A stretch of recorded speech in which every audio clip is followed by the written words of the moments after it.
Tran Callaway ne s'était jamais considéré comme quelqu'un de spécial en grandissant à Oakd, une ville ouvrière où l'ambition s'éteignait souvent dans l'acierie. Son père y avait travaillé pendant 30 ans avant qu'une maladie pulmonaire ne l'emporte. Contrairement à la plupart de ses camarades, Tran nourrissait des rêves au-delà des frontières de la ville. N'oubliez pas de vous abonner à la chaîne et d'aimer la vidéo. Lorsqu'il rencontra Valencia Reed en première au lycée, quelque chose changea. Valencia venait du bon côté d'Oak. Son père, Wade Reed, possédait l'entreprise de construction la plus prospère du comté. Elle était destinée à fréquenter des garçons issus de familles de son rang, pas le fils d'un ouvrier sidérurgiste.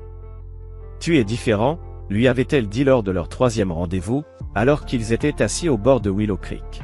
« Tous les autres se contentent de ce qu'ils ont. Toi, tu veux plus. » Leur amour s'épanouit malgré la désapprobation initiale des parents de Valencia. Elle voyait en Tran ce que d'autres ne remarquaient pas, une détermination enveloppée d'une confiance discrète. Quand les lettres d'admission à l'université arrivèrent, Tran obtint une bourse partielle pour l'université d'État, mais insuffisante pour couvrir tous les frais. Valencia, elle, fut acceptée dans plusieurs établissements prestigieux. « On trouvera une solution », promit-elle. « On restera ensemble. » Puis, le 11 septembre eut lieu. Le monde changea. Et le chemin de Tran aussi. L'armée lui offrait une structure, un but, et surtout, le financement des études. Lorsqu'il annonça à Valencia qu'il s'engageait, sa réaction le surprit. « J'ai toujours su que tu trouverais ta voie, » dit-elle, ses yeux brillant d'un mélange de peur et de fierté. « Promets-moi juste que tu reviendras. » Wade Reed finit par apprécier Tran lorsqu'il s'engagea. « Ça prouve son caractère », confia-t-il à sa fille. Sa femme, Claudia, resta sceptique. La meilleure amie de Valencia, Nora Wexler, l'avertit des risques des relations à distance. « Les mariages militaires ne marchent jamais », prévint-elle. « Ma cousine en a fait l'expérience. » Valencia écarta ses inquiétudes. Leur amour était différent. Pendant sa première permission après l'entraînement de base, Tran demanda Valencia en mariage. Ils célébrèrent une cérémonie modeste avant son premier déploiement.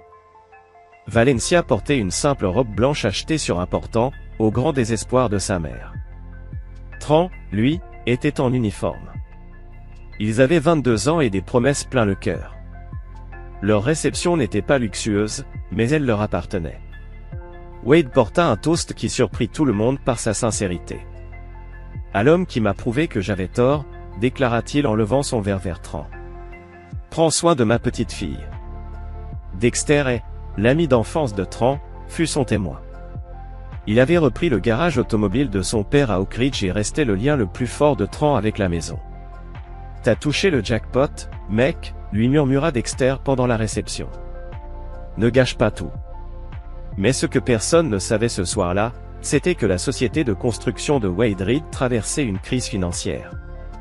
La récession l'avait durement frappé, mais il maintenait les apparences, ne révélant à personne, même pas à sa famille, à quel point la situation devenait précaire. La veille du départ de Tran, il serra Valencia contre lui. « Chaque jour qui passe me rapproche de toi, » promit-il. « Cette mission passera vite, et à mon retour, on commencera à bâtir notre avenir. » Valencia sourit, mais une ombre passa dans son regard. Un doute. Une peur. Ou quelque chose d'autre que Tran ne parvint pas à identifier. « Reviens-moi sain et sauf », murmura-t-elle en s'accrochant à lui. C'est tout ce qui compte. Ni l'un ni l'autre ne se doutaient à quel point leur promesse allait être mise à l'épreuve. Chapitre 2, Rivage lointain. La chaleur accablante de l'Afghanistan frappa Tran de plein fouet dès qu'il descendit de l'avion de transport. Son unité, le 87e régiment d'infanterie, était stationné dans une base avancée de la province de Cahar. Le paysage était étranger. Des montagnes poussiéreuses, une végétation rare et une brume perpétuelle suspendue dans l'air. Le sergent-chef Roscoe Bennett, un vétéran endurci à son 4e déploiement, prit Tran sous son aile. « Le premier déploiement est toujours le plus dur, » lui dit-il. « Pas à cause de ce qui se passe ici, mais à cause de ce qui se passe là-bas. » Au début, Tran ne comprit pas ce qu'il voulait dire. Lui et Valencia communiquaient par vidéo chaque fois que possible, s'envoyaient des emails quotidiennement. Elle lui envoyait des colis remplis de biscuits faits maison, qui arrivaient en miettes, mais avaient toujours le goût du foyer. Elle semblait le soutenir, posant des questions sur son quotidien, évitant soigneusement d'évoquer les dangers. Puis, au bout de 3 mois, quelque chose changea. Les messages de Valencia se firent plus rares. Les appels vidéo devinrent plus courts. Souvent, elle prétextait de la fatigue ou des sorties avec des amis. Tran attribua ça au décalage horaire de 13 heures et au rythme naturel de la vie qui continuait sans lui. « J'ai commencé des rénovations dans la maison », mentionna-t-elle un jour lors d'un appel, alors que l'image pixelisée brouillait son expression. « Ah oui », répondit Tran. « Papa nous a mis en contact avec un entrepreneur incroyable, Garrison Pike. Tu l'adorerais. Il rénove des maisons pour les vétérans en plus de ses projets de luxe. » Tran remarqua l'éclat dans ses yeux lorsqu'elle parla du constructeur. Un frisson glacé parcourut son dos. Mais il chassa cette sensation. « C'est génial, » dit-il en forçant un sourire. « Juste, ne dépense pas trop. »« Ne t'inquiète pas pour l'argent, » répliqua-t-elle rapidement. « Papa aide. Toi, concentre-toi sur ta mission. » Ce qu'elle ne lui dit pas, c'est que l'aide de Wade Reed n'était pas sans contrepartie. Wade s'était associé à Garrison Pike pour plusieurs projets commerciaux. Désespéré de sauver son entreprise, il voyait dans cette relation une opportunité précieuse. Pendant ce temps, l'unité de Tran faisait face à une pression croissante alors que l'activité insurgée s'intensifiait dans la région. Lors d'une patrouille de routine, leur convoi heurta un engin explosif improvisé. 2 soldats périrent sur le coup. Et Tran subit de légères blessures dues aux éclats. L'incident lui valut une purpelate, mais lui laissa aussi des cicatrices invisibles. Après l'attaque, Tran tenta d'appeler Valencia pour trouver du réconfort, mais elle ne répondit pas. Lorsqu'elle répondit enfin le lendemain, son excuse une journée au spa avec Nora sonnait creux. Daniel Russo, qui partageait la chambre avec Tran, remarqua son inquiétude croissante. « Tout va bien à la maison ?» demanda-t-il un soir. « Ouais, juste la distance habituelle », répondit Tran, ne voulant pas exprimer ses soupçons. Russo hésita avant de parler. « Mon ex a commencé pareil avant de m'envoyer une lettre de rupture pendant ma première mission. Je dis juste, fais attention aux signes. » Les signes se multiplièrent. Sur les réseaux sociaux, Valencia apparaissait dans des restaurants, des soirées, des événements, toujours souriante, mentionnant rarement Tran. Sur plusieurs photos, un homme grand et bien habillé apparaissait en arrière-plan, bien qu'il ne soit jamais identifié. Tran le reconnut, Garrison Pike, un entrepreneur qu'il avait déjà vu dans les mises à jour des rénovations de la maison de Valencia. Elle vit juste sa vie, se dit Tran.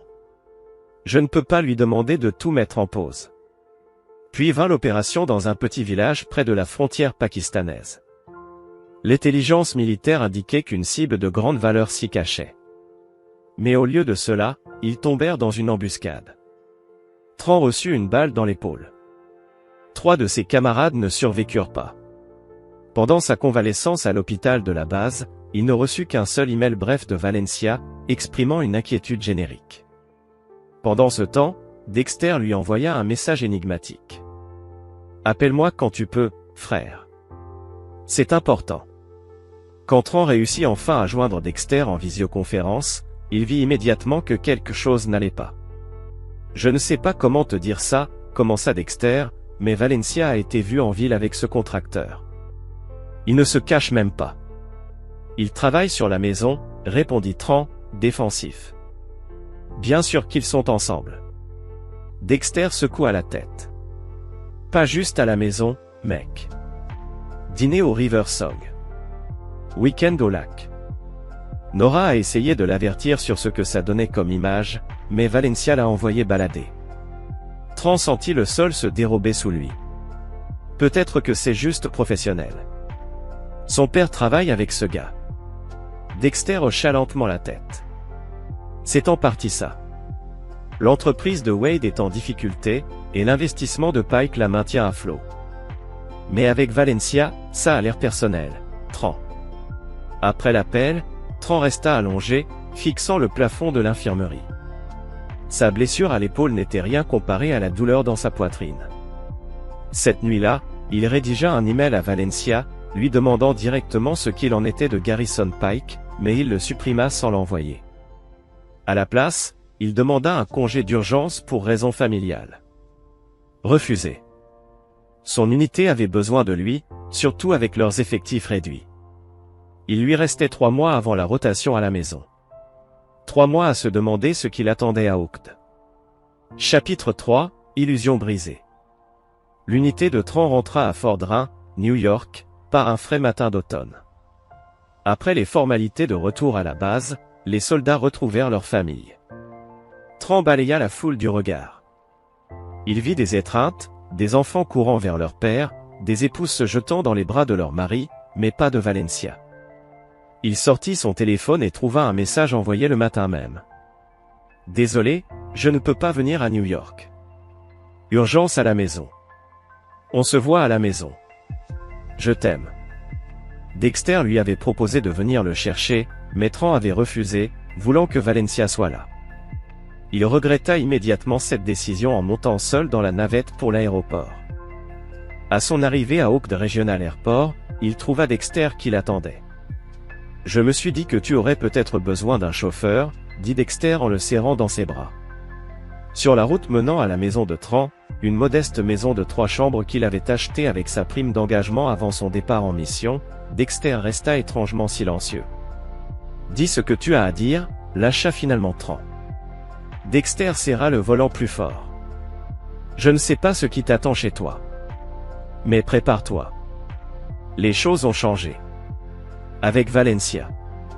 Avec tout. Son père est toujours en galère? Ouais. Son entreprise tient à peine. Pike est devenu leur sauveur. Mais, d'après les rumeurs, leur partenariat n'est pas juste professionnel. » En tournant dans la rue de Tran, les changements sautèrent aux yeux. Sa maison, autrefois simple, arborait désormais une nouvelle façade, un aménagement paysager flambant neuf, et une BMW était garée à côté de l'Audi de Valencia. « Tu veux que je vienne avec toi ?» demanda Dexter en se garant. Tran secoua la tête. « Je dois gérer ça seul. » À l'intérieur, la maison était méconnaissable. Les murs avaient disparu pour un concept ouvert. Des finitions haut de gamme, du mobilier design, un showroom, pas un foyer. Valencia apparut dans la cuisine, visiblement surprise. Ses cheveux étaient différents. Ses vêtements plus sophistiqués. Mais ce fut le bracelet en diamant à son poignet qui frappa Tran. Il ne l'avait jamais vu auparavant. « Tran. Tu ne m'avais pas dit exactement quand tu rentrais, » dit-elle en s'approchant pour une étreinte maladroite. « Urgence à la maison, hein ?» rétorqua-t-il en s'écartant. L'urgence, c'était de transformer ma maison en vitrine? Valencia rougit. Les rénovations ont pris du retard. Garrison était juste en train de... Garrison? L'interrompit Tran. On est passé au prénom maintenant? Avant qu'elle ne réponde, un homme grand, impeccablement coiffé, en chemise ajustée, sortit du fond de la maison. Désolé d'interrompre, dit-il avec un sourire calculé. Je vérifiais juste l'installation de la salle de bain des invités. Tran serra la mâchoire. Pike, je suppose? Garrison, s'il vous plaît, répondit l'homme en tendant une main assurée. Valencia m'a beaucoup parlé de vous. Merci pour votre service. Tran ignora la main tendue. Qu'est-ce que tu fais dans ma maison alors que je n'étais pas censé rentrer aujourd'hui? Un silence pesant s'abattit sur la pièce. Garrison, tu devrais peut-être y aller, intervint Valencia. Tran et moi devons parler. Quand Pike partit, Tran planta son regard dans celui de Valencia. Qu'est-ce qui se passe vraiment ici? Et ne m'insulte pas avec des mensonges. Le masque de Valencia se fissura. Tu veux que je dise quoi? Que j'ai été seul. Que pendant ton absence, j'ai dû reconstruire ma vie. L'entreprise de Papa coule, maman recommence à boire et moi. Je suis resté ici, seul, à essayer de tout maintenir à flot. Et Pike t'a aidé à tout maintenir à flot, demanda Tran d'une voix posée. Il comprend ce que je traverse. Il était là pendant que j'esquivais les balles et voyais mes amis mourir. Tran acheva pour elle. Désolé que ça ait été si gênant pour toi. Le regard de Valencia se durcit. C'est toi qui as choisi de partir. Tu as choisi l'armée plutôt que l'université. Plutôt que moi. J'ai choisi de servir mon pays et de bâtir un avenir pour nous, répliqua Tran. Un avenir? Valencia éclata de rire, un rire amer. Regarde Garrison. Il a bâti son entreprise à partir de rien. Il emploie des dizaines de personnes. Il aide à sauver l'entreprise de papa. C'est quoi, ton plan? Encore des missions? Encore des mois loin de moi. Les mots flottèrent entre eux, acérés comme des éclats de verre. Valencia sembla réaliser qu'elle était allée trop loin, mais il était trop tard. Il se passe quelque chose entre vous deux, demanda Tran, frontalement. Valencia détourna le regard. Je ne sais pas ce que tu veux que je dise. La vérité, pour commencer. Un silence douloureux s'installa. Puis, enfin, elle plongea ses yeux dans les siens. Je tiens à lui. Ce n'était pas prévu, mais pendant ton absence, j'ai compris que je méritais quelqu'un qui soit là. Quelqu'un de réussi. Qui a de l'ambition. Au-delà d'une carrière militaire. Le choc fut brutal, presque physique. Quelqu'un de réussi, répéta Tran. D'accord. Ce soir-là, il dormit dans la chambre d'amis. Le lendemain matin, il trouva une enveloppe sur le comptoir de la cuisine. À l'intérieur, une lettre de Valencia demandant le divorce, et un chèque de 75 000 $ signé Wade Reed, avec la mention « règlement de propriété ». L'après-midi même, Tran appela un avocat. Une semaine plus tard, il avait quitté la maison et loué un petit appartement au-dessus du garage de Dexter. Le divorce fut lancé dans la foulée, Valencia étant impatiente de tourner la page. À travers tout cela, Tran resta d'un calme glaçant. « T'es trop serein », observa Dexter un soir. « C'est pas naturel. »« À quoi ça servirait de perdre mon sang-froid ?» répondit Tran. Elle a fait son choix. Mais ce que personne ne voyait, c'est que sous cette façade impassible, un plan se mettait en place. Pas seulement pour survivre, mais pour renaître. L'armée lui avait appris la stratégie, la patience, et comment repérer les failles d'un ennemi. Valencia et Garrison l'avaient sous-estimé. Tout comme Wade Reed et son chèque insultant. Ils pensaient que Tran Callaway n'était qu'un obstacle sur leur route vers la réussite. Ils allaient bientôt découvrir qu'il était en réalité une mine prête à exploser sous la moindre pression. Chapitre 4, les fondations de la vengeance. Le divorce fut réglé en un temps record. Valencia était pressée d'avancer. Tran signa les papiers sans contester. Une décision qui laissa perplexe aussi bien son avocat que Dexter. Elle t'a dépouillé, avertit son avocate, Leona Bradshaw. On pourrait réclamer plus. Je ne veux rien d'elle, répondit Tran. Une coupure nette, Leona. Leona, une avocate spécialisée dans les divorces de militaires, le scruta avec méfiance. Ce n'est pas comme la plupart des soldats que je représente. D'habitude, il y a de la colère, du ressentiment. Qui a dit que je n'étais pas rancunier, répondit Tran avec un sourire qui ne toucha pas ses yeux. Ce que personne ne comprenait, c'est que son apparente passivité était calculée. Pendant que Valencia et Garrison célébraient leur liberté dans des clubs huppés d'Oak, Tran menait une opération de reconnaissance. L'armée lui avait appris une chose essentielle, l'information, c'est le pouvoir. Et il allait devenir l'ombre de ses cibles. Il découvrit que Wade Reed était en bien plus mauvaise posture financière que les rumeurs ne le laissaient entendre. En discutant avec les ouvriers qui passaient chez Dexter, il apprit que Reed Construction avait tout misé sur un projet de développement majeur, Westridge Plaza, avec Pike comme investisseur principal et architecte en chef. Le vieux Reed joue son va-tout, lui confia Hector Vasquez, un chef de chantier. Si Westridge marche, il est sauvé. Sinon, il est foutu. Quant à Garrison Pike, son image impeccable cachait bien des zones d'ombre. D'anciens employés murmuraient sur des salaires impayés, des pratiques douteuses. Ses projets respiraient le luxe, mais ceux qui travaillaient avec lui savaient que les coins étaient souvent coupés, les règlements contournés. Pendant ce temps, Tran faisait l'inventaire de ses propres ressources. L'armée lui avait donné la discipline, le leadership et une capacité à repérer les failles dans n'importe quelle situation. Il avait ses économies. Les 75 000 $ qu'il n'avait pas encore touchés. Ses allocations militaires. Mais surtout, il avait du temps. Valencia et Pike pensaient qu'il était brisé. Un ex-mari abandonné, en train de panser ses blessures. Leur plus grande erreur, c'était de l'avoir sous-estimé. 3 mois après le divorce, Tran s'inscrivit à des cours de commerce à l'université communautaire, utilisant ses avantages militaires. Son domaine d'études? La gestion de la chaîne d'approvisionnement et l'entrepreneuriat. Ses professeurs remarquèrent rapidement son approche pragmatique et son intensité. « Tu n'es pas comme les autres étudiants », observa le professeur Dominique Torres après une étude de cas. « Tu réfléchis déjà 10 coups en avance. » Parallèlement, il continua à travailler au garage de Dexter, apprenant les rouages d'une entreprise de l'intérieur. Il économisa chaque centime, vivant toujours dans l'appartement au-dessus du garage. Car il savait qu'un jour viendrait où il n'aurait plus besoin d'attendre dans l'ombre. Ce jour-là, il frapperait. Et quand il le ferait, il ne verrait pas le coup venir. En dépensant peu pour lui-même, Tran avait su tirer parti de ses connexions militaires lorsqu'il contacta le sergent-chef Bennett, désormais en poste à Fort Bragg. « Tu te souviens comment les gars se plaignaient toujours de nos bottes ?» demanda Tran au téléphone. « Ces trucs se désintègrent sur le terrain », confirma Bennett.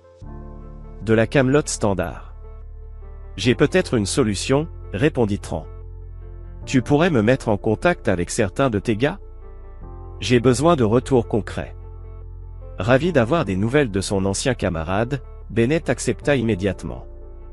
La plupart des soldats ne demandaient qu'à parler pendant des heures des défauts de leur équipement. Grâce à ces conversations, Tran identifia une faille évidente sur le marché, les chaussures tactiques adaptées aux exigences du terrain faisaient cruellement défaut. Les fournisseurs militaires vendaient des produits médiocres à des prix exorbitants, tandis que les options civiles n'étaient tout simplement pas conçues pour les conditions de combat. 6 mois plus tard, après une planification minutieuse, Tran prit un risque calculé. Il approcha Leona Bradshaw avec une proposition d'affaires, une assistance juridique pour son projet en échange d'une participation future dans l'entreprise. « J'ai besoin de quelqu'un qui maîtrise les contrats et qui n'a pas peur de s'attaquer aux poids lourds du secteur », expliqua-t-il. « Ta réputation de requin au tribunal des divorces fait de toi la candidate idéale. » Intriguée, Leona leva un sourcil. « Quel est ton projet ? » Une gamme de chaussures tactiques spécialisées, d'abord pour les militaires et les forces de l'ordre, expliqua Tran en lui présentant son business plan détaillé. À terme, nous élargirons aux amateurs d'activités en plein air. Impressionné par sa préparation, Leona accepta de le représenter. Comment comptes-tu appeler ton entreprise ? Tran sourit. Callaway Tactical. Simple, direct, honnête. Tout ce que Pike Design n'est pas. Pendant qu'il posait les bases de son entreprise, Tran gardait un œil sur Valencia et Pike. Leur relation était désormais publique, et Valencia avait intégré Pike Design en tant que responsable des relations clients à un poste taillé sur mesure pour elle. De son côté, le projet immobilier Westridge Plaza venait de débuter, acclamé par les médias comme le symbole du renouveau économique d'Oak. Mais Pike ignorait un détail crucial. Tran avait méthodiquement tissé un réseau d'influence en s'immisçant dans l'industrie de la construction et du développement, fournisseurs, entrepreneurs, inspecteurs du bâtiment. Il établissait des connexions qui allaient bientôt s'avérer précieuses. Un soir, Dexter le confronta, alors que Tran examinait des échantillons de matériaux dans son appartement. « Tu prépares quelque chose, pas vrai ?» lança-t-il en croisant les bras. « Tout ça, ce n'est pas juste pour tourner la page. » Tran leva les yeux de son travail. « Qu'est-ce qui te fait dire ça ? Ce regard que tu as, le même qu'en 10e année, quand Billy Thorne nous harcelait. Avant que tu orchestres sa chute sociale sans jamais lever le poing. » Tran éclata de rire à ce souvenir. Billy méritait ce qui lui est arrivé. Tout comme Pike et Valencia. Dexter acquiesça. « Dis-moi juste que tu ne feras rien qui t'enverra en prison. Je ne suis pas fan des visites au parloir. » Rien d'illégal, promit Tran. Juste, des conséquences appropriées. Ce qu'il ne lui dit pas, c'est que son plan était déjà en marche. Quelques jours plus tôt, il avait rencontré Colin Maxwell, un inspecteur du bâtiment connu pour son intégrité, mais qui avait été écarté du projet Westridge Plaza au profit d'un collègue plus arrangeant. Ce doit être frustrant de voir des passe-droits partout, commenta Tran durant leur entretien. Le regard de Maxwell s'assombrit. Pike a des amis dans les bureaux des permis. Mais le karma finit toujours par frapper. Peut-être que le karma a juste besoin d'un peu d'orientation, suggéra Tran. Alors que l'automne cédait place à l'hiver, les plans de Tran avançaient sur deux fronts. D'un côté, Callaway Tactical développait ses prototypes, testés directement par des militaires en service actif. De l'autre, Tran consolidait ses contacts dans l'univers de la construction. Pendant ce temps, Valencia et Pike fêtaient leur succès à coups de galas de charité et d'événements mondains. Leurs visages apparaissaient régulièrement dans la presse locale. Lors d'une interview accordée aux Chroniques d'Oak, Pike déclara : « Le succès, ce n'est pas d'où l'on vient, mais où l'on arrive. Certains n'ont tout simplement pas ce qu'il faut pour réussir dans ce métier. » Tran découpa la citation et l'épingla sur son mur. Un rappel quotidien de son objectif. Il ne s'agissait pas seulement d'un business. Il s'agissait de rétablir la justice. Alors que les fondations de son entreprise et de sa revanche se solidifiaient, une nouvelle inattendue tomba. Son ancienne unité était redéployée, et plusieurs de ses anciens frères d'armes avaient demandé à tester son prototype de bot sur le terrain. « Ça pourrait accélérer notre développement », observa Léona lorsqu'il lui en parla. Tran acquiesça. « Et nous donner une crédibilité inattaquable. » Toutes les pièces du puzzle s'assemblaient. Pendant que Valencia et Pike planifiaient l'annonce de leur fiançailles soigneusement synchronisée avec l'inauguration de la phase 1 de Westridge Plaza, Tran préparait un autre type de révélation. Une révélation qui ébranlerait les fondations mêmes de tout ce qu'ils avaient construit. Et des inspections sautées. Grâce au contact juridique de Léona, il découvrit les arrangements financiers précaires mis en place par Pike, qui finançait la construction en cours en misant sur les phases futures. Pike construit un château de cartes, observa Léona lors d'une séance stratégique pour Callaway Tactical. Un simple coup de vent. Répondit Tran en hochant la tête. Et je suis sur le point de devenir un ouragan.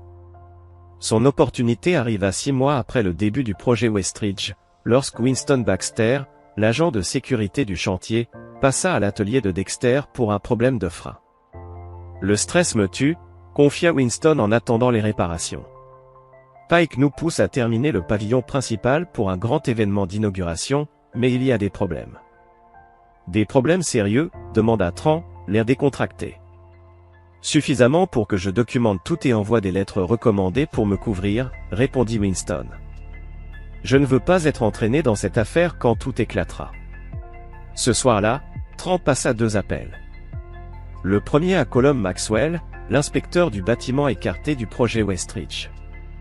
Le second à Simone Torres, une journaliste ambitieuse du Oak Chronicle, reléguée aux rubriques de faits divers malgré son expérience en investigation. « J'ai peut-être quelque chose qui pourrait t'intéresser, lui dit-il. Une histoire sur le plus grand projet immobilier d'Oak, et les questions que personne ne pose. » Pendant ce temps, Callaway Tactical passait du prototype à une production limitée. Les bots que Tran avait envoyés à son ancienne unité en Afghanistan avaient fait sensation dans les cercles militaires. Grâce à son indemnité de règlement et à un prêt garanti par l'administration des anciens combattants, il avait sécurisé une capacité de production dans une usine du Maine spécialisée dans la chaussure militaire de haute qualité. Ce que personne à Oak ne savait, c'est que Tran avait utilisé ses nouveaux contacts dans l'industrie pour approcher les mêmes détaillants haut de gamme que Pike visait pour le Westridge Plaza. Son argument de vente ? Des chaussures de performance authentiques, conçues par des vétérans, et non pas des articles de mode déguisés en équipement tactique. 2 semaines avant l'inauguration officielle de la première phase de Westridge Plaza, les plans de Tran s'imbriquèrent parfaitement. Le Oak Chronicle publia l'enquête explosive de Simone Torres. Question sur la sécurité, les raccourcis du projet Westridge exposés. L'article détaillait les matériaux de substitution, les inspections ignorées et les inquiétudes structurelles, preuve à l'appui grâce à la documentation de Winston Baxter et à l'évaluation professionnelle de Colum Maxwell. Le même jour, le département de la sécurité des bâtiments annonça une inspection d'urgence de toutes les structures de Westridge Plaza avant l'émission de tout permis d'occupation. Les travaux furent immédiatement suspendus. Pike fut pris au dépourvu. Lors d'une réunion d'urgence avec Wade Reed et d'autres investisseurs, il afficha une confiance feinte. Ce n'est qu'un contretemps mineur. Un ancien employé mécontent qui fait du bruit. On va gérer ça. Valencia, désormais fiancé à Pike et arborant une bague ostentatoire, le défendit publiquement lors d'une conférence de presse. Ces accusations sont des attaques infondées contre l'avenir économique d'Oak. La réputation d'excellence de Garrison Pike parle d'elle-même. Mais ce qu'ils ignoraient, c'est que Tran avait déjà rencontré un grand détaillant destiné à s'implanter dans Westridge Plaza. Il leur avait présenté les preuves des problèmes structurels et leur avait offert un emplacement dans un projet concurrent, construit dans les règles, dans le comté voisin de Clayton. En quelques jours, 3 enseignes résilièrent leur contrat avec Westridge, invoquant des préoccupations de sécurité. Le financement du projet vacilla alors que les banques commencèrent à douter de sa viabilité. Pike tenta de limiter les dégâts en mobilisant ses contacts politiques pour accélérer les nouvelles inspections et en offrant des concessions aux détaillants encore engagés. Mais les mauvaises nouvelles continuèrent d'affluer. D'anciens employés dénoncèrent des pratiques similaires sur d'autres projets de Pike, économie douteuse, violation des normes de sécurité. Valencia se retrouva dans une position impossible. L'entreprise de son père reposait entièrement sur le succès de Westridge. Son fiancé faisait face à des accusations de plus en plus graves. Son monde soigneusement construit commençait à s'effondrer. Tard un soir, elle se rendit à l'atelier de Dexter, où elle trouva Tran en train d'analyser les projections financières de Callaway Tactical. « C'est toi qui es derrière tout ça, pas vrai ?» lança-t-elle, les yeux rougis par les larmes. Tran leva calmement les yeux. « Derrière quoi ? Ne joue pas les innocents. Les inspections, l'article, les détaillants qui se retirent. Tout est trop bien orchestré. »« Ça ressemble à du karma, » répondit Tran. « Ou peut-être simplement aux conséquences de vouloir faire des économies au mauvais endroit. » La façade de Valencia se fissura. « Tu ne comprends pas ce que tu fais. Mon père va tout perdre. »« Comme moi, j'ai tout perdu, » répliqua Tran. « Quand tu as décidé que je n'étais pas assez réussi pour toi ? Quand tu as jeté notre mariage aux orties pendant que je servais à l'étranger ? C'est ta revanche, alors ? Détruire un projet qui aurait bénéficié à toute la ville. » Tran se leva et planta son regard dans le sien. « Je n'ai pas remplacé les matériaux par des versions bas de gamme. Je n'ai pas soudoyé d'inspecteurs. Je n'ai mis en danger la sécurité de personne pour le profit. Ça, c'est ton fiancé si réussi qui l'a fait. » Valencia vacilla. Garrison dit que c'est une pratique courante dans l'industrie. Tout le monde le fait. Et ça le rend acceptable. Tran secoua la tête. La Valencia que j'ai épousée avait de meilleurs principes que ça. Son regard tomba sur les prototypes et les supports marketing de Callaway Tactical. Qu'est-ce que tout ça ? Mon avenir, répondit Tran simplement. Celui que tu pensais que je n'étais pas capable de bâtir. Valencia quitta les lieux sans un mot. Mais sa visite confirma ce que Tran soupçonnait, la pression fonctionnait. La semaine suivante, la situation s'aggrava encore. Les inspections révélèrent des défauts structurels majeurs nécessitant des réparations coûteuses. L'achèvement du projet fut reporté indéfiniment.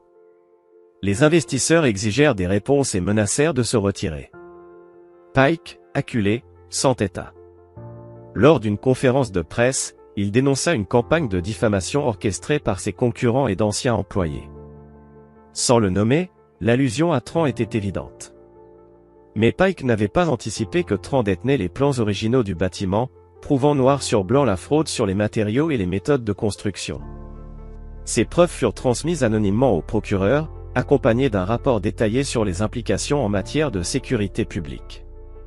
Le parquet annonça l'ouverture d'une enquête pour négligence criminelle et fraude sur le projet Westridge. Les contacts politiques de Pike se transformèrent en handicap, les officiels se distançaient du scandale.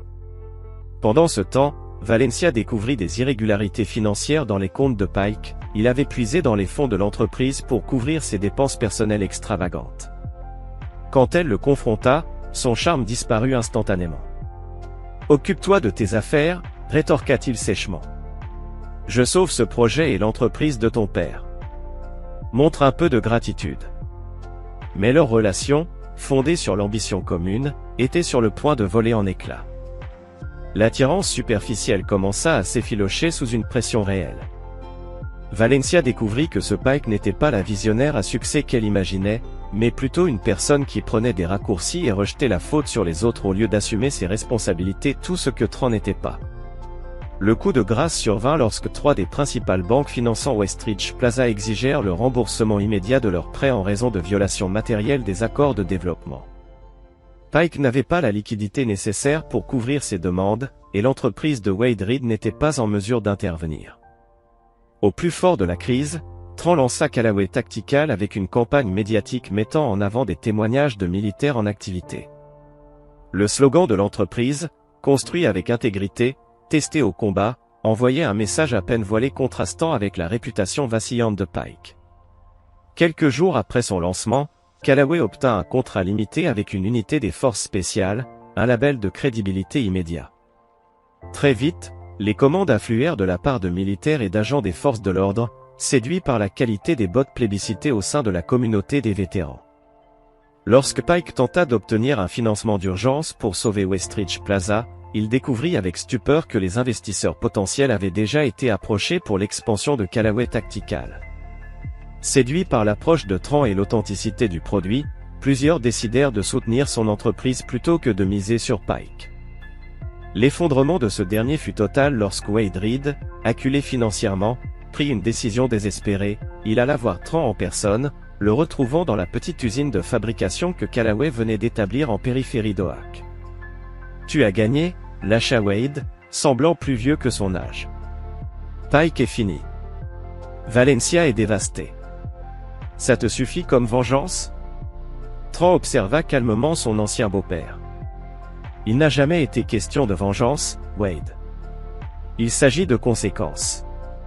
Pike a bâti son succès sur des raccourcis et des mensonges. Ce genre de fondation finit toujours par s'effondrer. Et mon entreprise alors ? Les ouvriers qui dépendent de ces emplois ? Tran avait anticipé cette conversation. J'ai une proposition. Reed Construction a une bonne réputation, en dehors du désastre de Westridge. Callaway Tactical doit agrandir sa production. On pourrait s'associer, ton expérience dans la construction, ma marque en pleine expansion. Wade fut stupéfait. Pourquoi m'aider, après tout ça ? Parce que, contrairement à Pike, je ne détruis pas pour mon profit personnel, répondit Tran. Mais mon offre vient avec des conditions, transparence totale, aucun raccourci, et tu coupes tout lien avec Pike. Face à l'absence d'alternative, Wade accepta. Ce partenariat sauva son entreprise tout en permettant à Callaway Tactical de se développer. La nouvelle se répandit rapidement à Oak. Tran Callaway, le mari rejeté, était devenu l'improbable sauveur économique de la ville. Pour Valencia, ces révélations furent un choc. Son fiancé était sous enquête, son père s'était associé à son ex-mari, et sa nouvelle vie soigneusement construite venait de s'effondrer spectaculairement. Et à travers tout cela, Tran n'avait jamais eu recours à la confrontation directe ni à des tactiques douteuses. Il s'était simplement contenté d'exposer la vérité et d'offrir de meilleures alternatives. La vengeance, dont elle l'accusait, n'était en réalité qu'un miroir reflétant les conséquences de ses propres choix. Chapitre 6, Renaissance du Phénix. Après l'effondrement de Westridge Plaza, Oak Ridge traversa une période d'incertitude économique. La revitalisation promise s'était évaporée, laissant derrière elle des structures inachevées et des ouvriers au chômage. Garrison Pike fit face à plusieurs enquêtes, des accusations criminelles pour négligence et fraude, des poursuites civiles de la part des investisseurs et des entrepreneurs, ainsi qu'une censure professionnelle des associations d'architectes. Fidèle à lui-même, il choisit la fuite, quittant la ville du jour au lendemain avec les derniers actifs liquides, abandonnant Valencia aux conséquences de leurs actes. L'alliance de Callaway Tactical et Reed Construction se révéla étonnamment efficace. L'expérience de Wade en développement immobilier et construction complétait la vision stratégique et la connaissance produit de Tran. Ensemble, ils transformèrent une usine abandonnée du nord d'Oak en un site de production moderne, embauchant de nombreux ouvriers laissés sans emploi par l'échec de Westridge. 6 mois après l'effondrement de ce dernier, Callaway Tactical était passé du statut de start-up à celui d'un acteur reconnu dans la fabrication de chaussures spécialisées. Ces contrats militaires s'étaient multipliés, et les forces de l'ordre à travers le pays commencèrent à adopter leurs bottes comme équipement standard. Le leadership de Tran contrastait fortement avec l'approche tape à accent grave l'œil de Pike. Son bureau, modeste, était situé au sein de l'usine. Il marchait régulièrement sur la chaîne de production, connaissait chaque employé par son prénom. Son passé militaire influençait sa gestion, des objectifs clairs, des responsabilités définies et un véritable souci du bien-être de son équipe. Un soir, alors qu'il examinait les plans d'expansion, Dexter fit irruption avec une nouvelle surprenante. Valencia est de retour. Elle travaille au dîner, annonça-t-il, faisant référence au restaurant où elle avait été serveuse durant ses études. Nora dit qu'elle n'avait pas le choix. Ses parents vendent leur maison pour payer les frais de justice, et elle n'a plus nulle part où aller. Tran encaissa l'information sans réaction visible. C'est malheureux. C'est tout? S'étonna Dexter. La femme qui t'a quitté pour un homme plus réussi sert des pancakes pendant que tu diriges une entreprise à plusieurs millions. Il y a une justice poétique là-dedans. Que veux-tu que je dise, Dexter? Que je célèbre sa chute, répliqua Tran. Je ne suis pas Pike. Je ne bâtis pas mon succès en écrasant les autres. Donc, tu ne ressens rien en la voyant tomber aussi bas? Tran réfléchit un instant avant de répondre. Chaque choix mène quelque part. Elle a choisi Pike parce qu'il semblait réussir et que je n'étais rien à l'époque. Son erreur n'a pas été de me préférer lui. C'était de privilégier l'apparence à la substance. Dexter secoua la tête. T'es un homme meilleur que la plupart. Ce que Tran ne partagea pas, c'était la complexité de ses sentiments. La satisfaction qu'il avait imaginé ressentir n'était pas là. La vengeance qu'il avait animée pendant des mois semblait creuse à présent qu'elle était accomplie. La souffrance de Valencia ne guérissait pas ses blessures. Seul son propre succès et son avancée lui avaient permis de tourner la page. La semaine suivante, Callaway Tactical reçut une visite inattendue. Valencia se tenait dans le hall d'accueil de l'usine, visiblement mal à l'aise mais déterminée. Je dois parler à Tran. C'est personnel. Quand il apparut, elle mit un moment à le reconnaître. Il avait troqué sa coupe militaire stricte pour un style plus détendu. Son maintien restait discipliné, mais il dégageait l'assurance de quelqu'un qui savait exactement qui il était et où il allait. Valencia. Tran.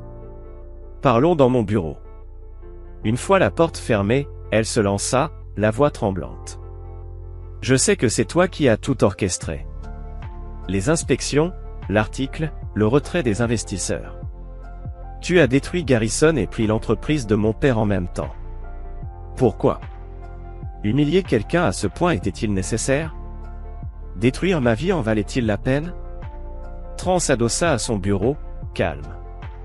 J'ai simplement exposé la vérité et offert de meilleures alternatives.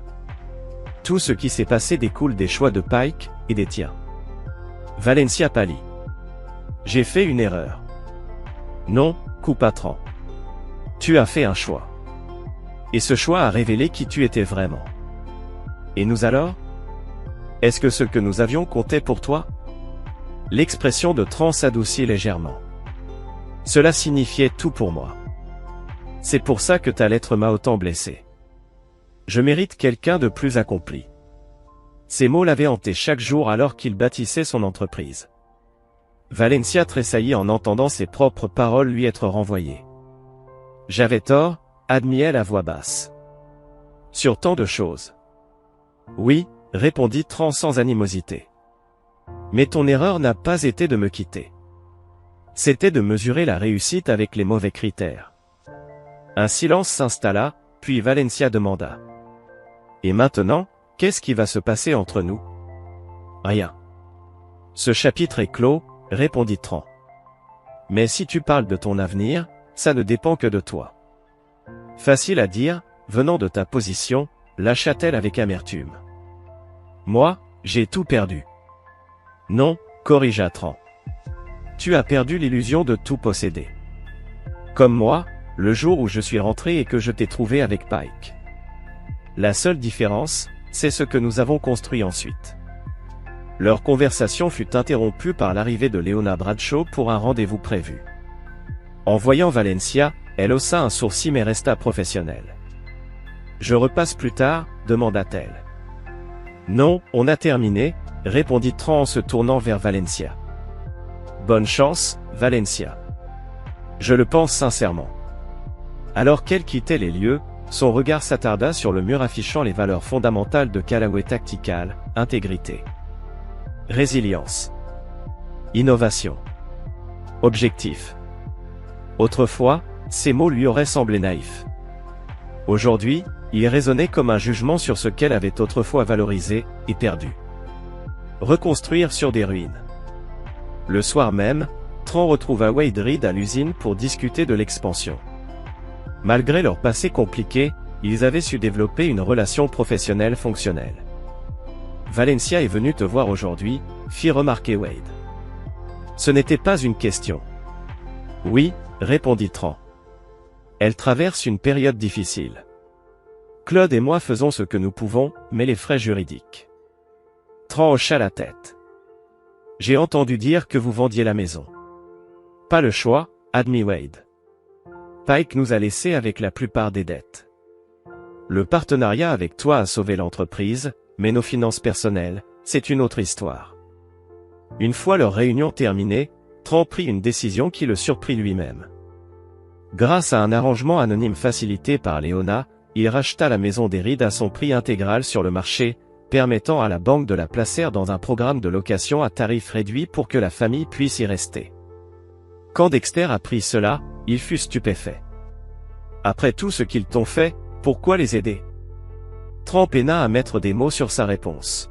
« Parce que la vengeance n'a jamais été le but. Ce qui comptait, c'était de bâtir quelque chose de meilleur. Et parce que porter de la haine est plus lourd que porter de la compassion. » L'ascension de Callaway Tactical. Alors que Callaway Tactical poursuivait son essor, Tran restait concentré sur l'innovation et l'expansion. L'entreprise ouvrit un centre de recherche dédié aux nouveaux matériaux et design, lança une gamme civile qui connut un succès immédiat dans les secteurs de l'outdoor et du workwear. Les distributeurs nationaux commencèrent à référencer leurs produits et des négociations internationales étaient en cours. Pendant ce temps, Garrison Pike s'enfonçait dans des ennuis judiciaires. Son nom étant discrédité, il tenta de relancer une entreprise en Floride sous un autre nom.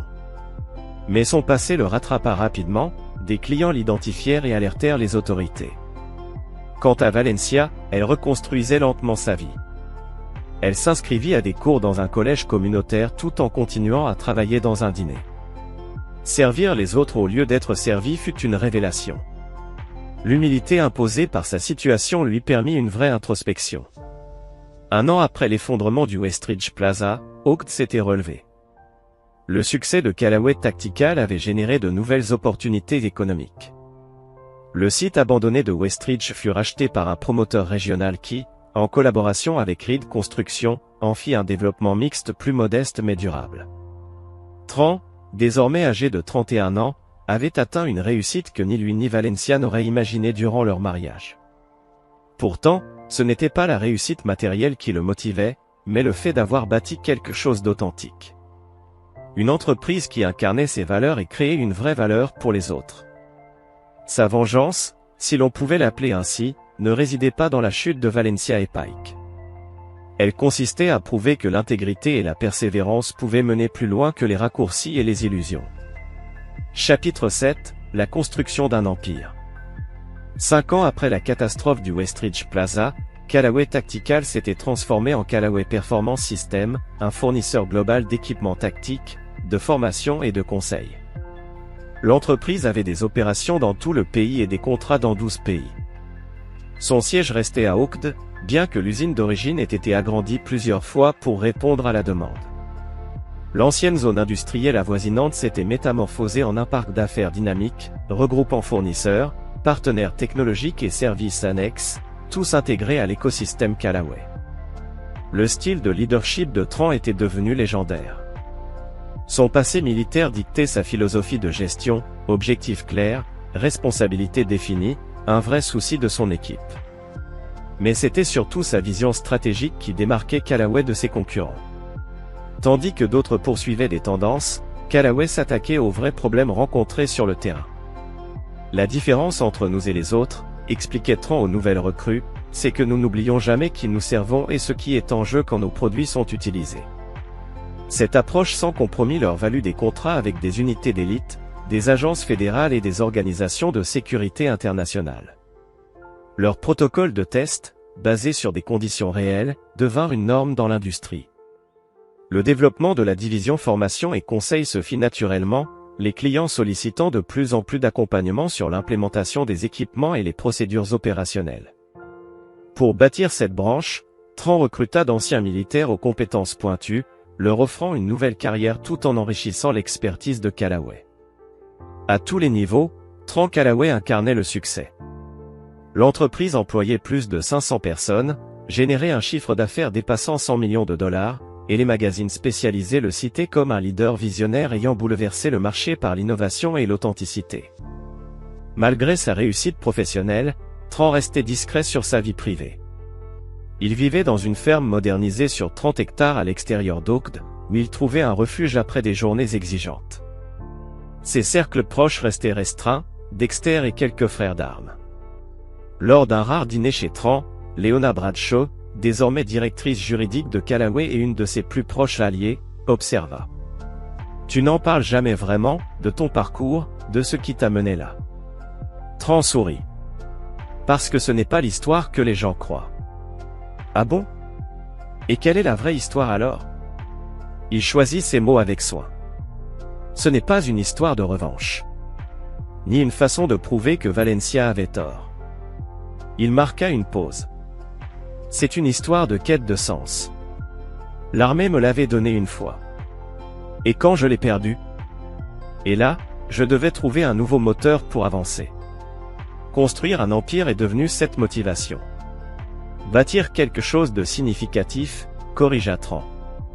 Quelque chose qui compte pour ceux qui risquent leur vie.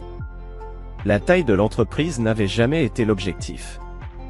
Mais ce que Tran ne disait pas, c'était à quel point son identité avait évolué, dépassant complètement son passé. La douleur de la trahison de Valencia s'était estompée, remplacée par une reconnaissance silencieuse pour le tournant qu'elle lui avait imposé. Sans cette rupture, il n'aurait peut-être jamais découvert ses véritables capacités ni sa mission. Pendant ce temps, Oakd avait été transformé par le succès de Callaway. Cette ville autrefois en difficulté attirait désormais de jeunes professionnels et des entreprises désireuses de se rapprocher des opérations de la société. La valeur des biens immobiliers avait grimpé, le centre-ville avait été revitalisé, et les opportunités éducatives s'étaient multipliées grâce au soutien de Callaway au programme de formation technique du collège communautaire. Wade Reed s'était retiré de la gestion active de Reed Construction, bien que l'entreprise soit restée un partenaire clé des projets d'infrastructure de Callaway. Ce partenariat avait restauré la stabilité financière de la famille Reed, même si elle n'avait jamais retrouvé son niveau de richesse d'antan. Quant à Valencia, son parcours avait pris des directions inattendues. Après avoir obtenu un diplôme en administration des affaires, elle avait décroché un poste junior dans une agence de marketing régionale. Son expérience, tant dans l'ascension fulgurante de Pike que dans sa chute, lui avait donné un aperçu unique de la différence entre la vraie valeur et le succès superficiel. Elle avait progressé avec détermination et compétence, sans se reposer sur ses relations ou son apparence. Parfois, Tran et Valencia se croisaient lors d'événements professionnels ou communautaires. Leurs interactions restaient cordiales mais distantes, un simple rappel de leur passé commun, sans aucune tentative de renouer. Mais aucun des deux ne savait qu'ils allaient bientôt se retrouver, sous des circonstances totalement inattendues. Le déclencheur fut une décision d'affaires banale. Callaway Performance System avait besoin de renforcer ses capacités en relations publiques pour accompagner sa croissance à l'international. Après avoir analysé plusieurs propositions, l'équipe de Tran sélectionna Meridian Marketing, l'employeur de Valencia, pour son expertise régionale et ses tarifs compétitifs. Une fois le contrat signé, Valencia fut désigné comme responsable du compte en raison de sa connaissance approfondie du paysage économique d'Oakd. Sa première réunion au siège de Callaway serait aussi sa première interaction professionnelle avec Tran depuis des années. La veille du rendez-vous, Valencia, installé dans son modeste appartement, relisait les documents de Callaway. L'évolution de l'entreprise l'impressionnait, d'une simple start-up spécialisée dans la chaussure tactique, elle était devenue un fournisseur de solutions globales employant des centaines de personnes. Et tout cela, construit par l'homme qu'elle avait autrefois jugé sans ambition. Le lendemain, Valencia arriva 15 minutes en avance. En traversant le hall d'entrée du siège, elle observa les produits, les récompenses et les valeurs fondamentales affichées sur les murs. Toujours les mêmes principes établis par Tran dès le début: intégrité, résilience, innovation, objectif. Lorsque Tran entra dans la salle de conférence, accompagné de son directeur marketing, Valencia fut frappé par l'homme qu'il était devenu. À 36 ans, il dégageait une assurance tranquille qui ne nécessitait aucune validation extérieure. Le succès ne l'avait ni rendu arrogant, ni ostentatoire, des traits qu'elle avait autrefois, à tort, associés à la réussite. Valencia, la salua-t-il d'un simple hochement de tête professionnel. Meridian nous envoie donc sa meilleure. La réunion fut menée avec une efficacité redoutable. Tran exposa les objectifs de Callaway pour la campagne, insistant sur l'authenticité du message. Nous ne vendons pas un produit, expliqua-t-il. Nous fournissons des solutions qui peuvent faire la différence entre le succès et l'échec d'une mission. Parfois, entre la vie et la mort. Notre communication doit refléter cette responsabilité. Valencia fut impressionné par la clarté de sa vision et la loyauté qu'il inspirait à son équipe. C'était un leadership basé sur le fond, et non sur la forme. Tout ce que Garrison Pike avait tenté d'imiter, sans jamais l'incarner réellement. À la fin de la réunion, Tran lui demanda de rester. Une fois seul, un silence pesant s'installa, le poids du passé prenant brièvement le dessus sur leur posture professionnelle. « Je ne savais pas que tu étais chez Meridian », dit finalement Tran. « Depuis plusieurs années maintenant », répondit-elle. « Je suis étonné que ton équipe ne l'ait pas mentionné avant d'approuver le contrat. » « Ils ont peut-être dû le faire, » admit-il.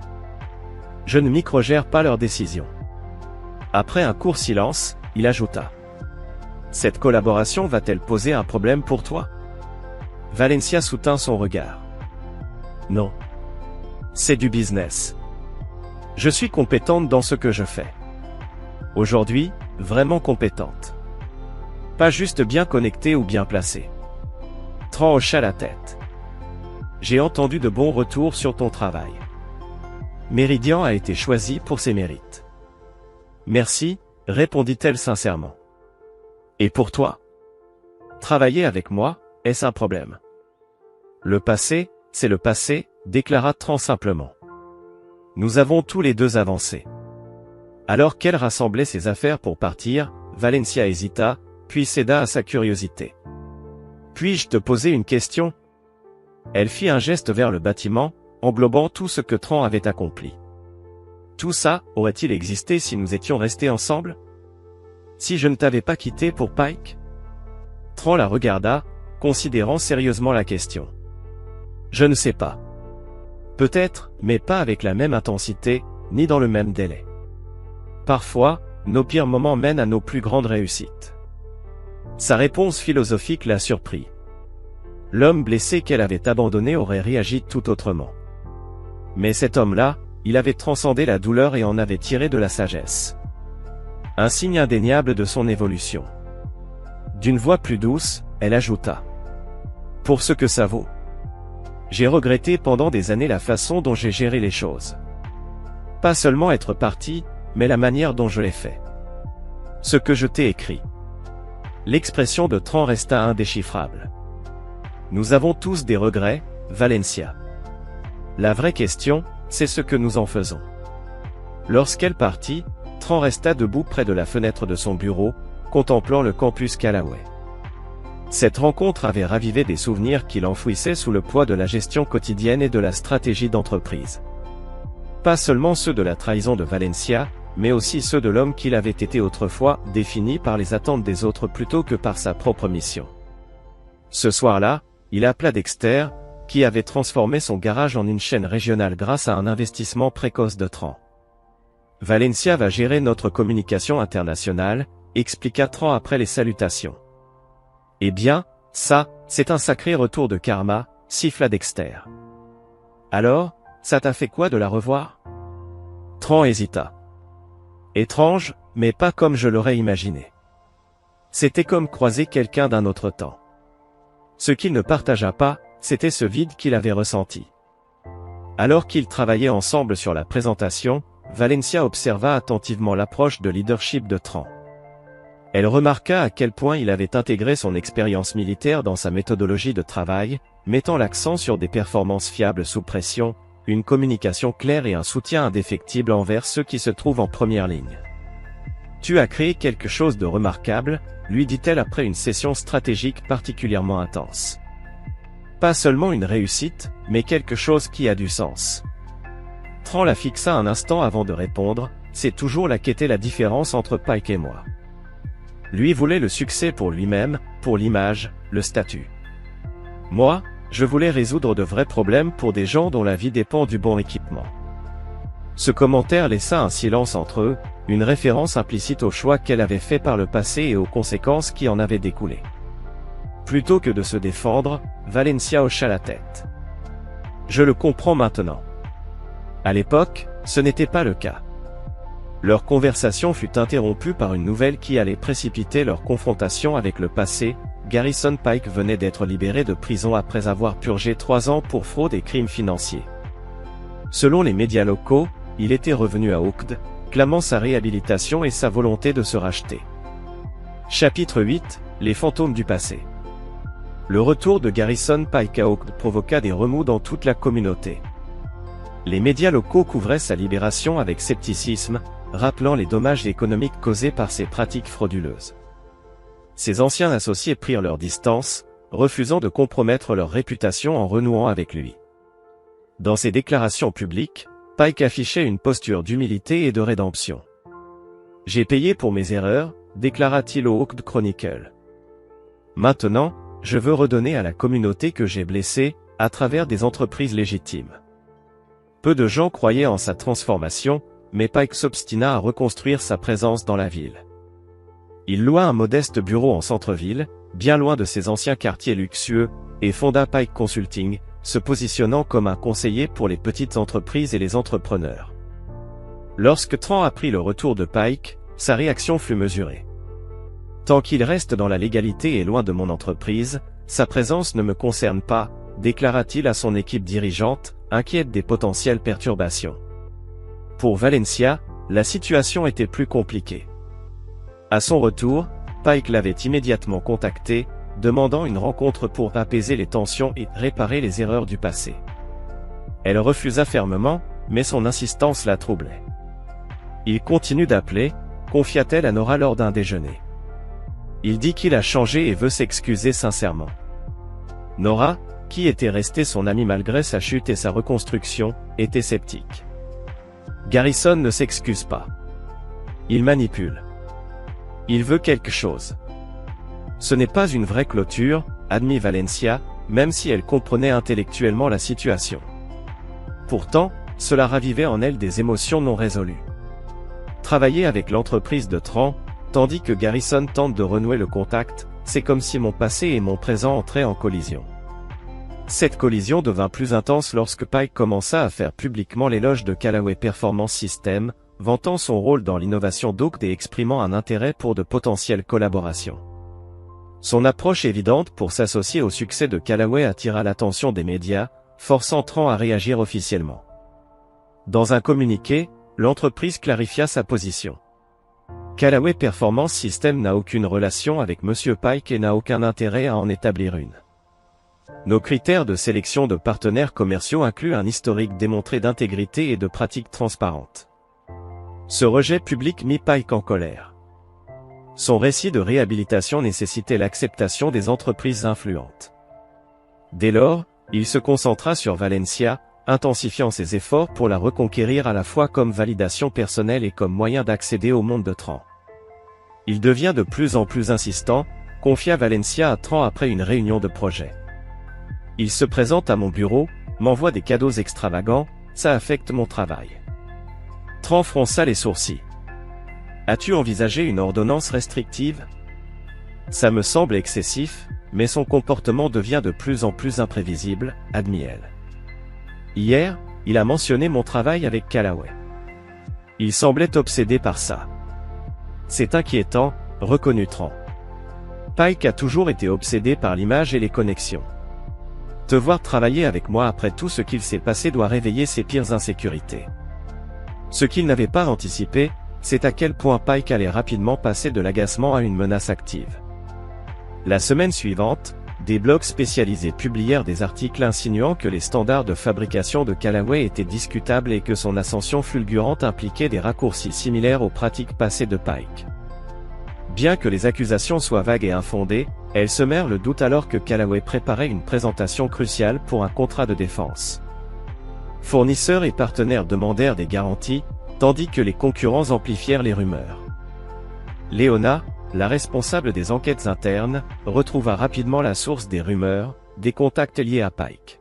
« C'est du Pike tout craché », rapporta-t-elle à Tran. Il insinue des doutes sans jamais rien rendre attaquable juridiquement. Le timing est évidemment calculé pour perturber l'appel d'offres. Valencia fut horrifié en découvrant la campagne de Pike. Il utilise les mêmes tactiques que celles que tu as dénoncées il y a des années, contre toi, cette fois, dit-elle à Tran. Je me sens responsable, c'est ma connexion avec vous deux qui lui a ouvert la porte.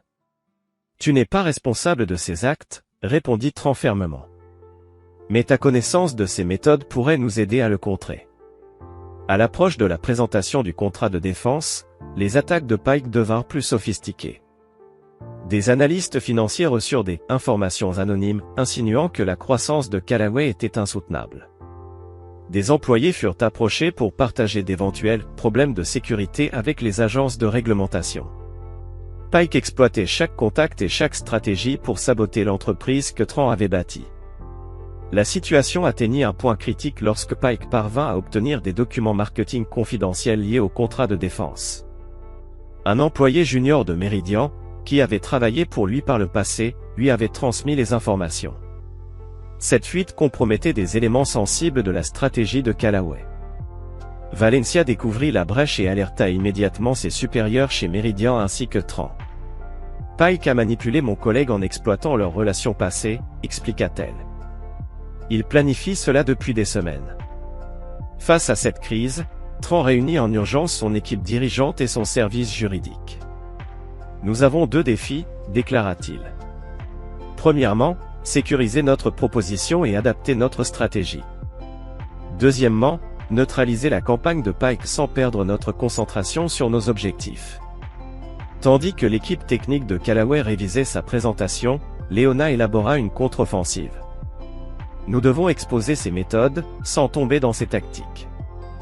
Maintenir notre intégrité est non négociable. Valencia, bien que ne faisant pas partie de Callaway, proposa son aide. Je connais Pike, ses contacts, ses pressions, ses méthodes. Laissez-moi vous aider. Son implication forma une alliance inattendue entre deux anciens époux, désormais unis contre un ennemi commun. Et libérer les renseignements persistantes qu'ils n'avaient pas entièrement reconnues, leur stratégie contre Pike s'est développée sur deux fronts. Officiellement, Callaway Performance System a publié une réponse complète aux rumeurs, invitant les analystes du secteur et les journalistes à visiter leurs installations et à examiner leur processus de contrôle qualité. La transparence a neutralisé une grande partie de la campagne d'insinuation de Pike. Officieusement, Valencia a exploité sa connaissance du passé de Pike pour identifier ses vulnérabilités actuelles. Son récit de réhabilitation dépendait du maintien de l'apparence de pratiques commerciales légitimes, toute suggestion qu'il revenait à ses anciennes habitudes minerait son comeback soigneusement construit. Par l'intermédiaire de Leona, ils ont découvert que Pike avait approché plusieurs des concurrents de Callaway avec des promesses d'informations privilégiées, une violation technique de ses conditions de libération conditionnelle concernant l'espionnage industriel. Plutôt que de le faire arrêter immédiatement, ils ont méticuleusement documenté ses activités, constituant un dossier complet. Nous ne nous défendons pas seulement contre ces attaques actuelles, expliqua Tran à son équipe, nous nous assurons qu'il ne pourra pas les répéter. À l'approche de la date de la présentation du contrat de défense, Pike devenait de plus en plus désespéré. Sa campagne contre Callaway n'atteignait pas l'impact désiré et ses tentatives de se rétablir dans la communauté d'affaires d'OAK échouaient alors que ses véritables intentions devenaient apparentes. Dans un dernier acte désespéré, Pike tenta d'approcher directement les membres du comité de sélection du contrat de défense, leur offrant des informations inquiétantes sur les pratiques de Callaway qu'ils devraient prendre en compte avant de prendre leur décision. Cette tentative excessive a fourni exactement l'ouverture que Tran et Valencia avaient anticipée. Les membres du comité ont signalé les tentatives de contact de Pike, déclenchant une enquête officielle sur une possible interférence avec les processus d'approvisionnement gouvernementaux, une infraction fédérale grave. Lorsque Pike se rendit compte du piège dans lequel il était tombé, il fit une dernière tentative désespérée pour sauver sa position. Il contacta Valencia en exigeant qu'elle le rencontre sous peine de révéler des informations sur elle qui mettraient fin à sa carrière et à sa relation avec Callaway. Valencia informa immédiatement Tran et Leona de la menace. Ensemble, ils organisèrent une rencontre entre Valencia et Pike dans un restaurant public avec des dispositifs d'enregistrement dissimulés et l'équipe juridique de Leona surveillant à partir de tables voisines. Lors de la rencontre, le masque de réhabilitation de Pike s'effondra complètement. Il alterna entre menacer Valencia et tenter de la charmer avec des souvenirs de leur ancienne relation. Lorsqu'aucune de ces approches ne fonctionna, il révéla sa véritable motivation. Ce n'était jamais qu'une question de business, admit-il amèrement. C'est à propos de Callaway. Cet homme n'était rien quand tu l'as quitté pour moi, rien. Maintenant, il dirige l'entreprise que j'aurais dû construire, il vit la vie qui aurait dû être la mienne. La différence, rétorqua calmement Val, c'est que Tran a construit son succès en résolvant de vrais problèmes avec de vraies solutions, tandis que toi, tu as bâti le tien sur des apparences et des raccourcis. L'expression de Pike se renfrogna. Tu crois que tu le comprends? L'homme a orchestré ma chute et m'a tout pris. Son précieuse intégrité n'est qu'un masque. Il est bien plus calculateur et impitoyable que je ne l'ai jamais été. Non, Garrison, répondit Val, Tran a simplement exposé la vérité sur tes méthodes. Les conséquences sont de ta propre faute. Alors que Pike devenait de plus en plus agité, il avoua involontairement sa récente campagne contre Callaway, y compris des détails sur la façon dont il avait manipulé des gens et planté de fausses informations, tout cela capturé sur les dispositifs d'enregistrement cachés. Le lendemain, Pike fut arrêté pour violation de sa libération conditionnelle et de nouvelles charges liées à l'espionnage industriel et à l'interférence tentée avec les marchés publics. Les preuves que Valencia avait recueillies garantirent qu'il ferait face à une peine de prison supplémentaire significative et à des restrictions permanentes sur ses activités commerciales. Une fois Pike neutralisé, l'équipe de Callaway se reconcentra entièrement sur la présentation du contrat de défense. La crise avait en fait renforcé leur position en démontrant la résilience et l'intégrité de l'entreprise sous pression, des qualités particulièrement appréciées par les responsables des marchés de défense. La veille de leur départ pour Washington, Tran invita Valencia à dîner chez lui, un geste de reconnaissance pour son rôle dans la résolution de la situation avec Pike. L'élégance simple de la ferme reflétait les valeurs de son propriétaire, la qualité sans ostentation, la fonctionnalité avec un but. « Je ne t'ai jamais remercié comme il se doit, » dit Tran, alors qu'il s'installait sur son porche avec vue sur la propriété. « Tes perspectives sur Pike ont été cruciales. » Cela semblait être la fin d'un chapitre qu'il fallait clore, répondit Valencia. Pour nous deux. La conversation se tourna progressivement de Pike vers leur propre histoire. Pour la première fois depuis des années, ils parlèrent ouvertement de leur mariage, de sa dissolution et des chemins divergents qu'ils avaient empruntés ensuite. Parfois, je me suis demandé, admit Valencia, ce qui se serait passé si j'avais eu la maturité de voir ce que je vois maintenant, à savoir que le succès n'est pas ce que je pensais. Pike semblait réussir parce qu'il projetait l'image de cela, les vêtements, les voitures, les connexions, mais tout cela était creux. Ce que tu as construit a de la substance et un but. Tran réfléchit à ces mots. Nous étions jeunes, j'étais souvent absent, et tu étais entouré de gens qui définissaient le succès en termes superficiels. Nous avons tous les deux grandi. Leur conversation se poursuivit tard dans la soirée, non pas en ravivant des sentiments romantiques, mais en atteignant quelque chose peut-être de plus précieux, une compréhension mutuelle et une véritable clôture. Alors que Valencia se préparait à partir, elle posa la question qui restait sans réponse tout au long de leur récente connexion, la réunion des anciens élèves est le mois prochain. Vas-tu y assister? Tran n'y avait pas pensé. Son attention était entièrement portée sur le contrat de défense et la contre-attaque contre les menaces de Pike. Je n'avais pas prévu d'y aller, répondit-il. Ces événements ressemblent toujours à des exercices de comparaison et de nostalgie. Tu gagnerais certainement toutes les comparaisons, nota Valencia avec un petit sourire. Le plus grand succès de notre classe, à tout point de vue.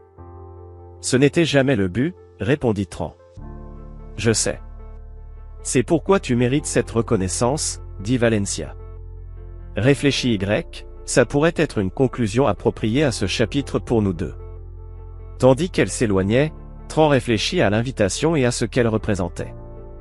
Peut-être était-il temps de revenir à ses racines, de retourner là où leur histoire avait commencé, non pas pour validation ou rédemption, mais pour reconnaître le parcours accompli. Le matin du lendemain, Tran et son équipe partirent pour Washington, concentrés sur la présentation qui pourrait permettre à Callaway de s'étendre à l'échelle mondiale. Le passé, pour le moment, était définitivement derrière eux. Chapitre 9, plein cercle. La réunion des anciens élèves du lycée d'Oakd pour les 20 ans se tint au Grand Méridien Hotel, l'endroit le plus élégant de la ville désormais prospère. La transformation d'Oakd au cours de ces 2 décennies reflétait les parcours divergents de ses diplômés. Certains avaient prospéré au-delà des attentes, d'autres avaient lutté contre des défis imprévus et beaucoup s'étaient installés dans des vies bien différentes de leurs ambitions de jeunesse. Le comité de la réunion, présidé par Nora Wexler, avait passé des mois à planifier l'événement. La liste des invités révélait les parcours divers de la promotion 2005, médecins, enseignants, entrepreneurs, parents et tout ce qui se trouvait entre les deux. Mais un nom suscitait une anticipation particulière, Tran Callaway, dont le succès avait mis Oakd sur la carte et dont l'histoire personnelle était devenue une légende locale. Est-ce qu'il vient vraiment ? Demandaient à plusieurs reprises les membres du comité. Il confirmait que Tran n'avait ni confirmé ni décliné l'invitation. La présentation du contrat de défense à Washington avait été un succès, une décision finale étant attendue dans quelques semaines. À son retour à Oakd, il s'était immergé dans les affaires opérationnelles, laissant de côté l'invitation à la réunion face à des préoccupations plus pressantes. 3 jours avant l'événement, Dexter souleva le sujet lors de leur dîner mensuel. « Alors, tu vas montrer à ces gens qui tu es devenu ?» Tran haussait les épaules. « À quoi bon ? Ceux qui comptent pour moi savent déjà qui je suis. » « Peut-être que ce n'est pas une question de prouver quoi que ce soit, suggéra Dexter. « Peut-être que c'est une question de boucler la boucle. » La phrase résonna dans l'esprit de Tran, rappelant les paroles de Valencia quelques semaines plus tôt. Tran pensa à tout ce qui avait changé depuis ses années au lycée, depuis son retour de déploiement pour découvrir que son mariage s'était effondré, depuis la reconstruction douloureuse qui avait suivi, jusqu'à l'affrontement récent avec Pike qui avait enfin exorcisé les vieux fantômes. « Je vais y réfléchir, dit-il à Dexter, bien qu'il restât incertain. Le matin de la réunion, Tran reçut la nouvelle qu'il attendait, Callaway Performance System avait remporté le contrat de défense, assurant l'expansion internationale de l'entreprise et validant son approche face aux concurrents établis. L'équipe célébra l'accomplissement, mais Tran demeura, fidèle à lui-même, plus concentré sur l'implémentation que sur les félicitations. Ce soir-là, alors que la réunion commençait au Grand Méridien, la spéculation sur la présence de Tran grandissait parmi ses anciens camarades. Son absence serait remarquée, sa présence serait un événement. Valencia arriva tôt pour aider Nora avec les derniers préparatifs.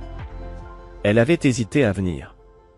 Son histoire avec Tran et Pike serait un sujet de commérage inévitable, mais elle avait mérité sa place à Oakd grâce à des années de reconstruction de sa vie et de sa réputation.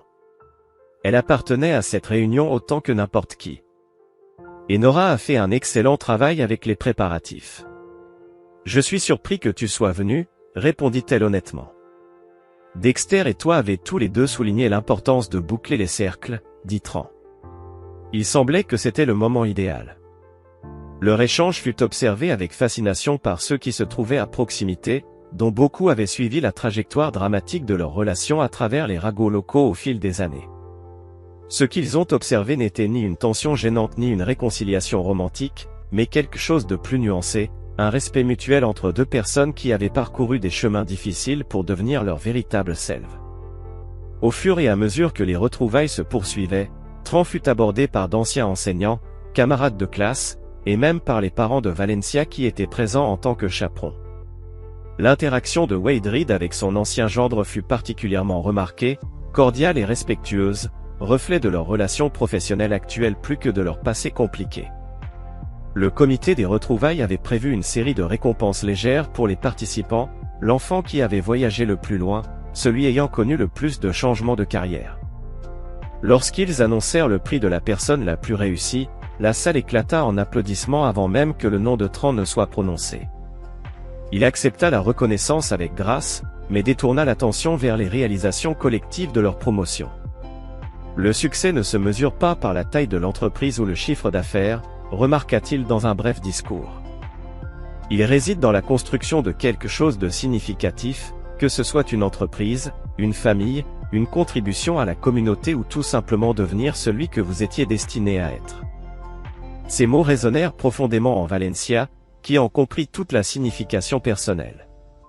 Tran, en s'adressant à ses anciens camarades de classe, avait intégré ses expériences passées, y compris ses souffrances, en sagesse qui façonnait son présent sans chercher à le contrôler. Plus tard dans la soirée, alors que les participants se mêlaient et se remémoraient, le directeur de l'hôtel s'approcha de Tran avec une vive inquiétude. « Monsieur Callaway, il y a un problème de sécurité à l'entrée, vos gardes du corps causent un sacré remue-ménage. » Tran parut confus.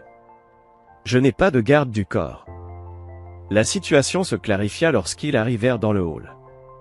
Un SUV noir s'était garé à l'entrée de l'hôtel, et 2 agents de sécurité en tenue professionnelle scrutaient la zone avec l'alerte caractéristique des spécialistes de la protection. Avant que Tran ne puisse poser de questions, la porte arrière s'ouvrit et une femme élégante en sortit, Leona Bradshaw, accompagnée de l'équipe exécutive de Callaway. « Désolé pour cette entrée dramatique », s'excusa Leona en s'approchant, mais nous ne pouvions pas attendre jusqu'au matin pour vous annoncer la nouvelle. « Le contrat ?» demanda immédiatement Tran, concentré. « Pas seulement ça, répondit-elle. » Son attitude professionnelle habituelle céda la place à une véritable excitation. Le secrétaire à la défense a appelé personnellement.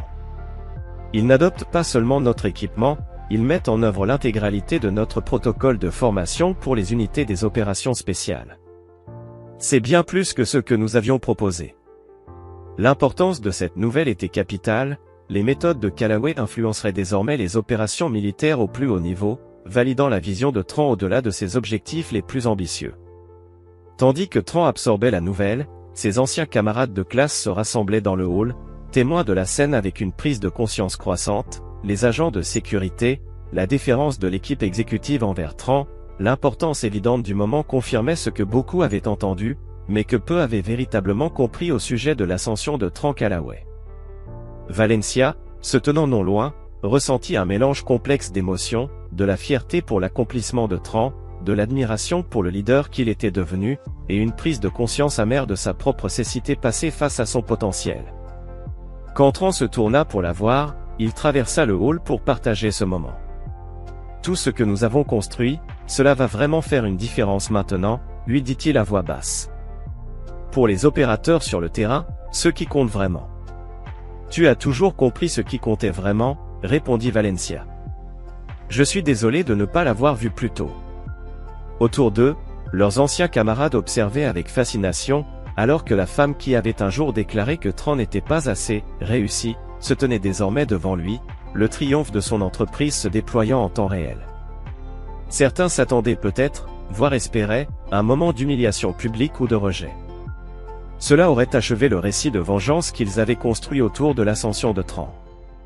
Au lieu de cela, ils assistèrent à quelque chose de bien plus significatif, la fermeture silencieuse d'un chapitre entre 2 personnes qui avaient dépassé leur douleur commune pour parvenir à un respect mutuel. « Voulez-vous nous rejoindre ?» demanda Tran, en désignant son équipe. « Nous célébrons au bureau. Beaucoup de ces développements reposent sur des stratégies marketing que vous avez contribué à créer. » Valencia secoua doucement la tête. « C'est ton moment, pas le mien. J'ai mon propre chemin maintenant. » Tran acquiesça, comprenant. Des chemins différents, mais peut-être parallèles maintenant, au lieu de divergents. Alors que Tran partait avec son équipe, les participants restants aux retrouvailles étaient en effervescence, discutant de ce qu'ils venaient de vivre. Pour la plupart, cela semblait n'être qu'un divertissement dramatique, l'inclusion parfaite pour leur soirée nostalgique. Pour Valencia, en regardant les SUV s'éloigner, cela représentait quelque chose de profond, la résolution finale de leur histoire compliquée. Tran avait atteint un succès au-delà de ce que quiconque aurait pu imaginer, mais son plus grand triomphe n'était ni financier ni professionnel, il résidait dans le fait de devenir un homme défini par son objectif plutôt que par son ressentiment, par sa vision plutôt que par la vindicte. Le matin suivant, alors que les participants se préparaient à retourner à leur vie dispersée, les médias locaux rapportaient deux événements significatifs, le contrat emblématique de Callaway Performance System avec la défense et la nouvelle sentence de Garrison Pike pour violation de probation et nouvelles accusations. Le contraste entre ces deux histoires offrait une parfaite symétrie, l'homme qui avait bâti son succès sur l'intégrité atteignant de nouveaux sommets, tandis que l'homme qui avait compté sur les raccourcis et les apparences faisait face aux conséquences de ses choix. Une fois de plus, Tran retourna dans sa ferme après la célébration avec son équipe, réfléchissant à l'achèvement d'un voyage qui avait commencé avec une trahison dévastatrice. La vengeance qu'il avait autrefois recherchée s'était matérialisée sous une forme qu'il n'aurait jamais anticipée, pas par la chute de Valencia ni l'emprisonnement de Pike, mais par sa propre transformation en quelqu'un qui avait transcendé leur impact sur sa vie. L'armée lui avait appris que la véritable victoire n'était pas de détruire les ennemis, mais d'accomplir des objectifs qui comptaient. Son objectif avait évolué, passant de la vindicte personnelle à la création de quelque chose de valeur durable, une entreprise qui protégeait ceux qui protégeaient les autres. Quant à Valencia, les retrouvailles marquaient sa propre forme de clôture. La jeune femme ambitieuse qui avait valorisé le statut plus que la substance était devenue quelqu'un qui reconnaissait la véritable réussite. Bien que plus modeste que celle de Tran, son succès professionnel reposait sur des compétences authentiques, et non sur des connexions ou des apparences. Dans les semaines qui suivirent les retrouvailles, alors que Callaway Performance System commençait à mettre en œuvre le contrat de défense, Tran reçut un message inattendu de Valencia, pas une démarche personnelle, mais une introduction officielle à une organisation de soutien aux vétérans cherchant des partenariats corporatifs pour des programmes de réhabilitation. Ce geste communiquait tout ce qui était nécessaire sur leur nouvelle relation, professionnelle, tournée vers l'objectif, concentrée sur la création de valeur plutôt que sur la révision du passé. Tran approuva immédiatement le partenariat, reconnaissant son alignement avec les valeurs fondamentales de Callaway. Leur chemin continuerait de se croiser dans la communauté des affaires d'Oak, leur histoire en formation, mais ne définissant plus leurs interactions. Tous deux avaient appris la même leçon fondamentale à travers des expériences différentes, le véritable succès ne se mesurait pas par la validation externe, mais par l'intégrité interne. La transformation d'un soldat au cœur brisé en leader industriel ne s'était pas produite grâce à la vengeance, mais grâce à la résilience. L'entreprise qu'il avait bâtie était un témoignage non pas du mauvais jugement de Valencia, mais de son propre but découvert. Et dans cette découverte résidait la forme la plus complète de la vindication, devenir quelqu'un dont le succès était tellement authentique et significatif que la comparaison avec le passé devenait sans objet. Tran Callaway n'avait pas seulement survécu à la trahison, il l'avait alchimisé en quelque chose de précieux et durable.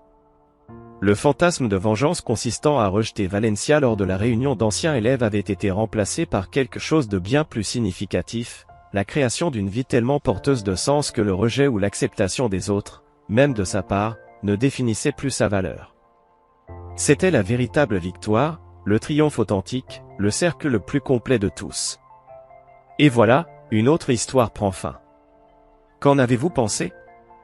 J'aimerais connaître vos impressions dans les commentaires ci-dessous. Si vous avez aimé cette histoire, pensez à rejoindre notre communauté en vous abonnant. Cela signifie beaucoup pour nous.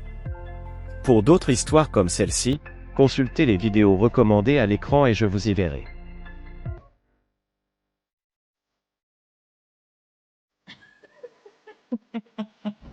That was so fast.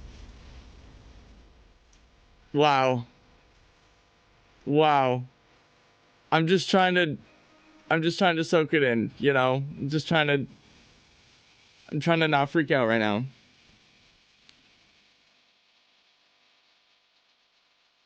Ugh. Okay, I need to learn how to avoid that. But I don't really know. Because like I had the potions. I used the potions. I had the pearl. I used the pearl. I kind of want to like look at the clip, dude, and see, cause it looks like it tried to pearl me, and then it was like, actually no. Oh man. Fill up with another 100 coins. Thank you. Appreciate that, man. Okay, chat. God damn it. Alright, I'm gonna need just a few minutes here. I'm actually gonna run to the restroom because I